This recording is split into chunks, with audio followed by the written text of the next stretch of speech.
माई, मैं हर रोज आपको यहाँ पेड़ के नीचे बैठी देखती हूँ। क्या बात है, आज आप ठीक नहीं लग रही हैं। ये लीजिए, पानी पी लीजिए। आप कब तक यहाँ ऐसे ही बैठी रहेंगी? अरे, आपका शरीर तो बुखार से तप रहा है।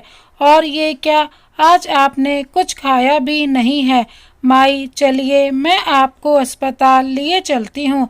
अरे हाँ, आज तक मैंने आपसे आपका नाम तो पूछा ही नहीं। आपका नाम क्या है? नैना एक वृद्ध महिला से कह रही थी।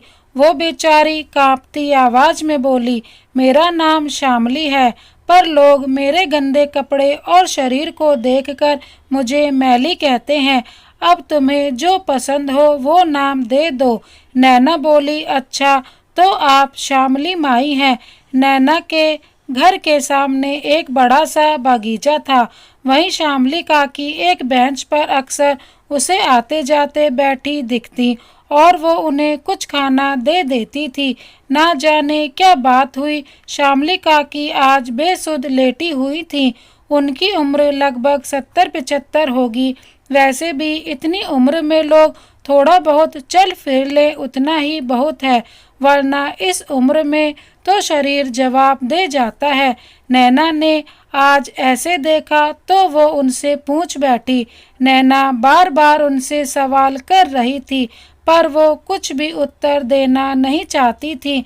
लगता था उनका शरीर दुर्लभ हो चुका था। बेचारी बड़ी मुश्किल से आंख खोलकर नैना को देखती, फिर आंखें बंद कर लेती थी।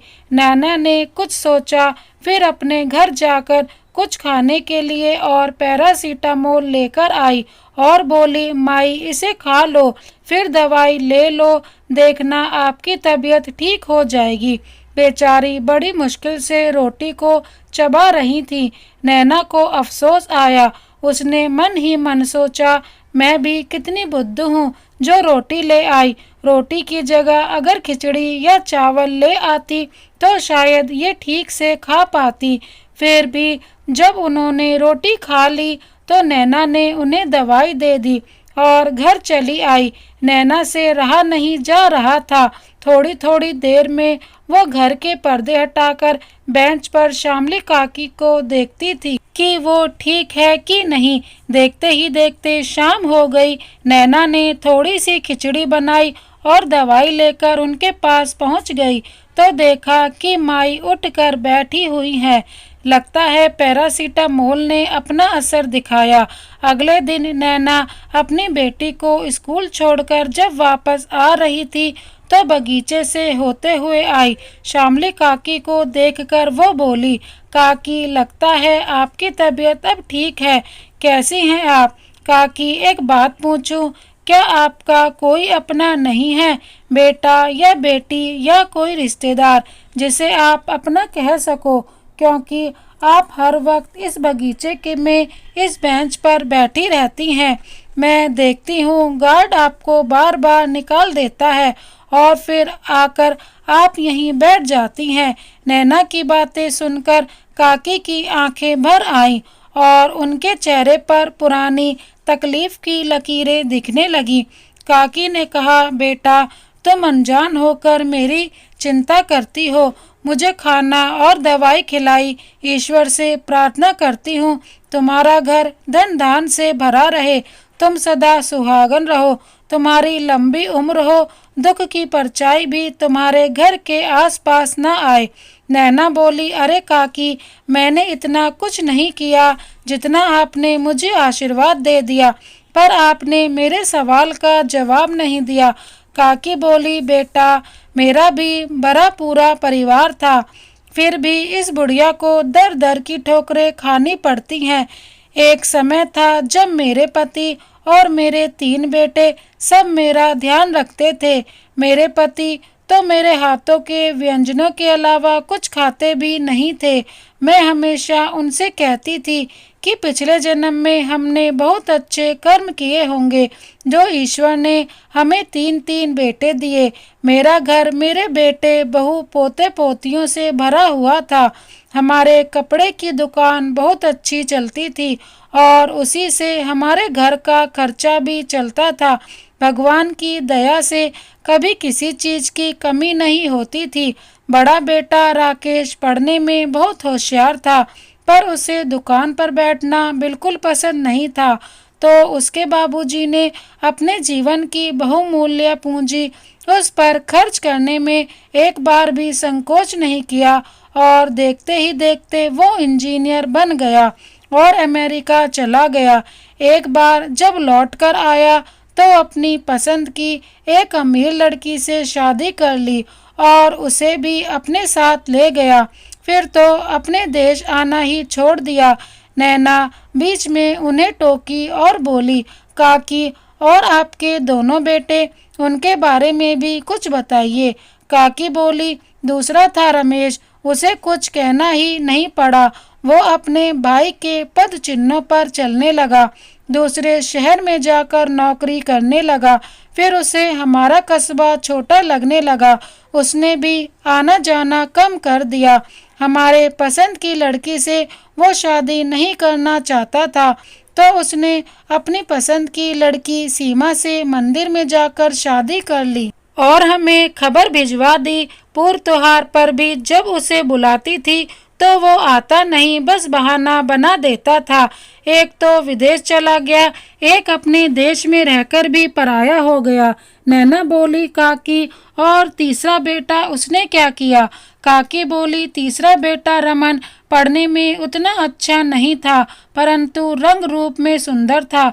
उसके बाबूजी ने उसे अपने दुकान पर बैठने को कहा तो उसने हमें 4 बातें सुना दी कि आप चाहते हैं मैं जीवन भर आपकी सेवा करता रहूं। दोनों बेटों को आपने इतनी ऊंचाई पर पहुंचाया और मुझे इस छोटे से शहर में रहने को कह रहे हैं। उसने हमारी एक न सुनी और वो मुंबई चला गया। एक रोज पड़ोस के लल्लन, जो तीसरे बेटे का मित्र हुआ करता था, उसने आकर बताया कि काकी रमन मुंबई में कपड़ों का ऐड करके कमाई कर रहा है। मुझे उसने अपनी फोटो भेजी थी। काकी बोली, बेटा दुनिया में अपनी पहचान बनाया भी तो क्या बनाया। जिसने दुनिया से उसकी पहली पहचान करवाई वो उस माता पिता को ही भूल गया। समय के साथ साथ उसके बाबूजी शरीर से ज्यादा मन से बीमार होने लगे। दिन रात बेटों की याद में डूबे रहते थे, न खाते थे न पीते थे, दुकान पर भी नहीं जाते थे, बस परिवार की तस्वीरों को निहारते रहते थे। एक रोज उसके बाबूजी की हालत बहुत खराब हुई तो मैंने तीनों बेटों को फोन किया कि तुम्हारे बाबूजी तुम्हारी याद में बीमार पड़ गए हैं, आकर एक बार उनसे मिल जाओ।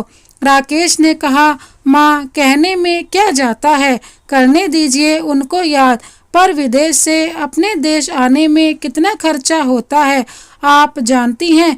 एक बाबूजी से मिलने के लिए इतना खर्चा करूं, मैं इतना भी बेवकूफ़ नहीं हूं। रमेश ने कहा, मेरे पास भी बिल्कुल वक्त नहीं है और मेरी तो पत्नी भी काम करती है, मुझे उसके लिए भी समय निकालना पड़ता है। और रमन तो कपड़ों के विज्ञापन में खुद को व्यस्त बताकर अपनी माँ को कहने तक का मौका नहीं दिया और इस तरह तीनों ने पल्ला झाड़ लिया। फिर वो दिन आया जिसकी मैंने कल्पना भी नहीं की थी। बेटों की याद में वो दुनिया ही छोड़ दिए और मुझ अभागन को अकेले छोड़कर नए सफर पर निकल पड़े। पर भाग्य की विडंबना देखो, 3 बेटों के होते हुए भी अर्थी को कंधा आस पड़ोस के लोगों ने दिया। शायद उनके नसीब में यही लिखा था। जैसे जैसे अग्नि की चिता जल रही थी वैसे वैसे श्यामली काकी का मन भी जल रहा था। वो मन ही मन सोच रही थी, क्या इसी दिन के लिए ईश्वर ने मुझे 3 बेटे दिए थे। ऐसे बेटों का होना और ना होना एक ही जैसा है। ऐसी फूटी किस्मत कि पिता की मौत पर एक बेटा आंसू तक नहीं बहा पाया। शरीर पंच तत्व में मिल गया तो अस्थि कलश बनके सबने लाकर श्यामली काकी को हाथ में दे दिया।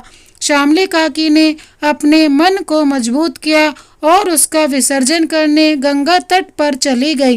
घर आकर वो पति की तस्वीर के सामने कहने लगी, अब इस घर में मुझसे रहा नहीं जाएगा। अब मैं किसका इंतजार करूंगी कि कौन खाना खाने के लिए आएगा और बार बार मुझसे चाय के लिए कहेगा।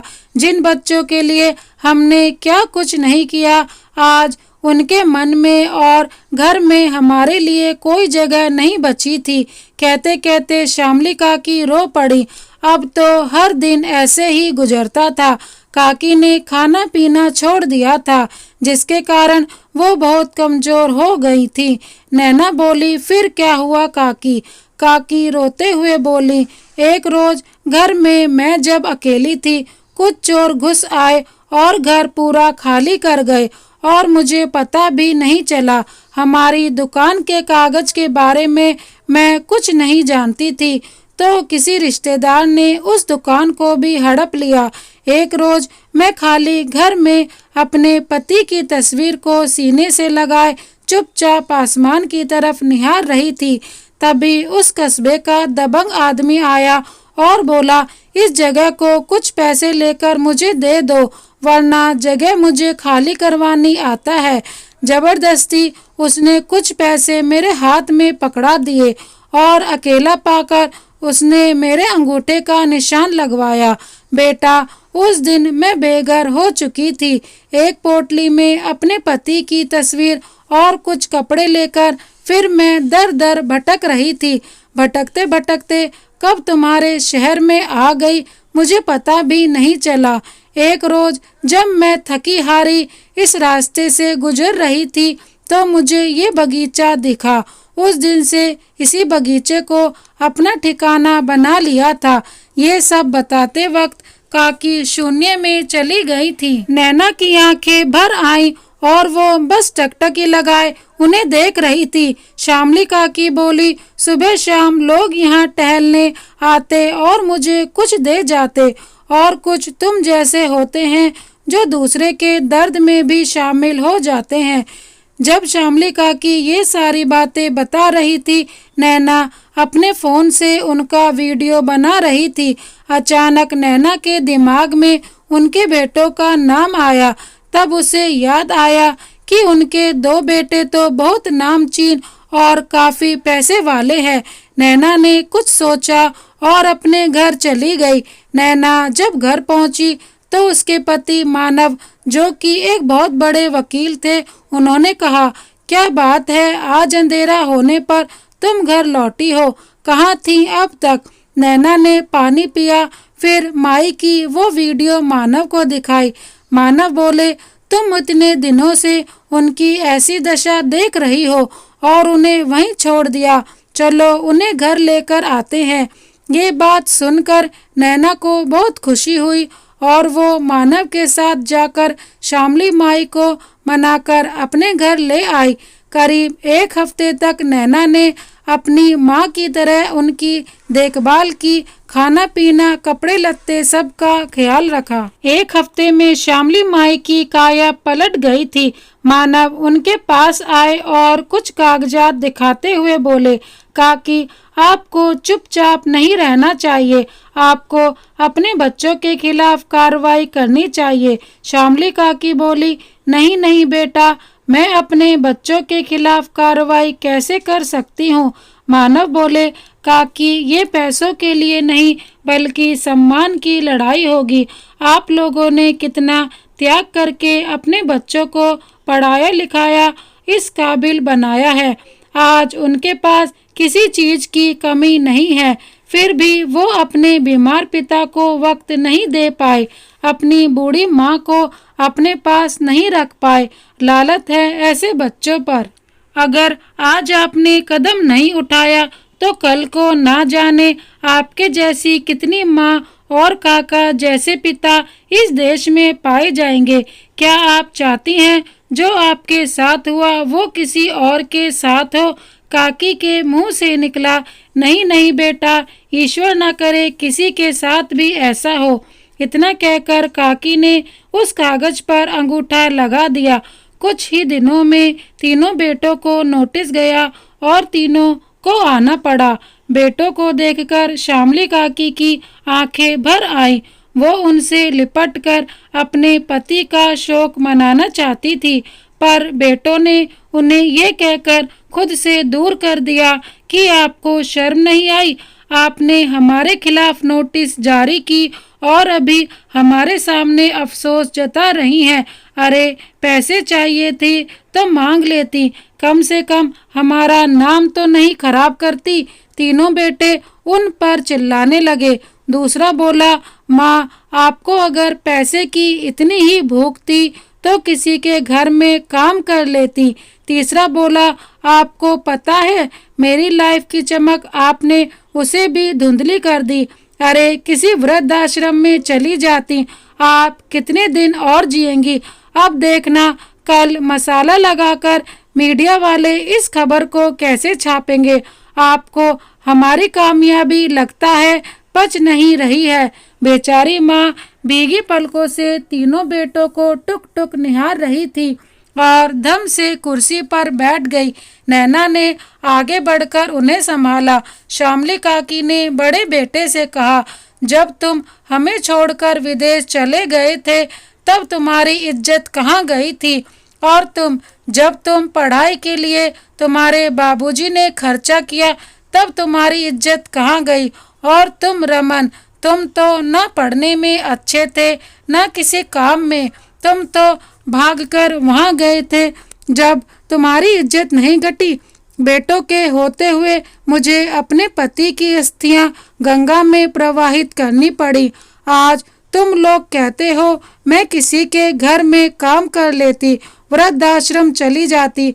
अरे शर्म करो, ऐसे बेटे से तो मैं बांझ ही रहती।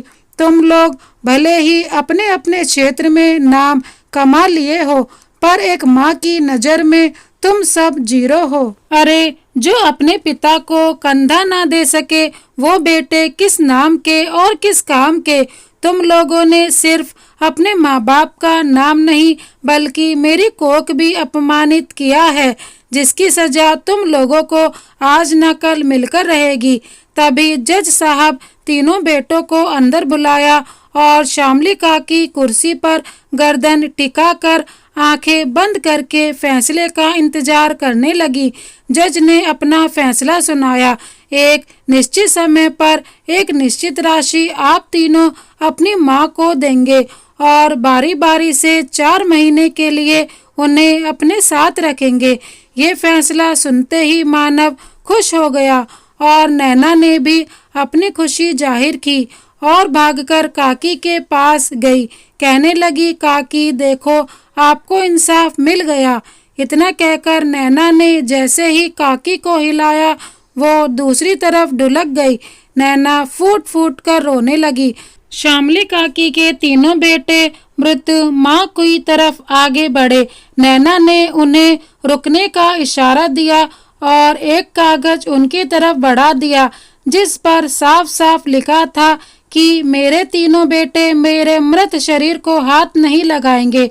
मेरी अंतिम इच्छा है कि मुझ अभागन को मुखाग्नि नैना या उसके पति के द्वारा दिलवाया जाए।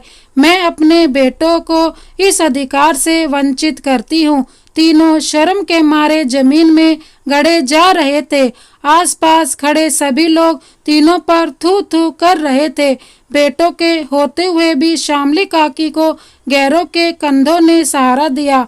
मित्रों, कितने आश्चर्य की बात है, एक माँ बच्चों को अपने कोख में 9 महीने तक संभालती है और इतने दर्द सहकर उन्हें जन्म देती है, पर वही बच्चे माँ को 9 दिन नहीं रख पाते हैं और ना ही उसके दर्द को महसूस कर पाते हैं। क्या बच्चे भूल जाते हैं कि एक दिन उन्हें भी बुढ़ापा आएगा? इस कहानी को अंत तक पढ़ने के लिए धन्यवाद। इस कहानी के बारे में आपकी क्या राय है हमें कमेंट बॉक्स में ज़रूर बताएं। इसी तरह की कहानी देखने के लिए हमारे चैनल को सब्सक्राइब कर बेल आइकन को प्रेस कर दीजिए। Thank you so much. Vande Mataram.